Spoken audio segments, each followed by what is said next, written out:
চলো বন্ধুরা, তোমাদের সাথে একটা আমি রেসিপি শেয়ার করছি। আজ আমি বানাবো পটল আলুর চিংড়ি মাছ দিয়ে একটা তরকারি। সেই রেসিপিটাই তোমাদের সাথে শেয়ার করছি। তো তার জন্য আমি এখানে পটল আলুটা ভালোভাবে ভেজে নিয়েছি, আর এখানে চিংড়ি মাছটাও ভেজে রেখে দিয়েছি।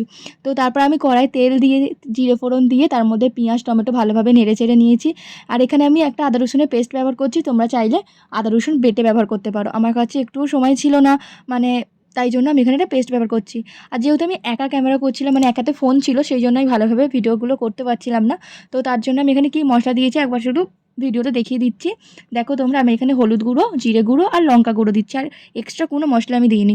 তো তারপর আমি মশলা দিয়ে ভালোভাবে পেঁয়াজ টমেটোর সাথে কষিয়ে নিয়েছি। এরপর আমি পটল আলুটা ভেজে রেখেছিলাম সেটা আমি দিয়ে ভালোভাবে নেড়ে চেড়ে নেবো। তো নাড়াচাড়া করে আমি এর মধ্যে একটু নুন দিয়েছিলাম, তো তোমরাও পরিমাণ মতো নুন দিয়ে দেবে। তো ভালোভাবে নেড়ে চেড়ে নিচ্ছি, আমি কষানো হয়ে গেছে আমার এখানে। আর আজ এতটা পরিমাণে গরম, তোমাদেরকে কি বলবো, তোমরা আমার মানে চেহারা দেখেই বুঝতে পারছো কি পরিমাণে গরম আজকে।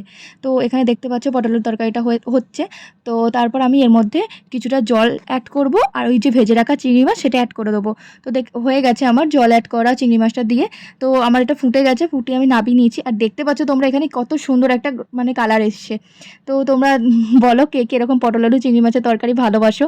তো আমার এখানে তরকারিটা হয়ে গেছে। তো তোমাদের যদি এরকম ভিডিও ভালো লাগে তাহলে আমার ভিডিওতে শেয়ার করে দিও, আর আমার ভিডিও যদি ভালো লেগে থাকে তো আমার চ্যানেলটাকে একটু ফলো করে দিও। চলো সবাইকে টাটা, আর সবাই ভালো থেকো।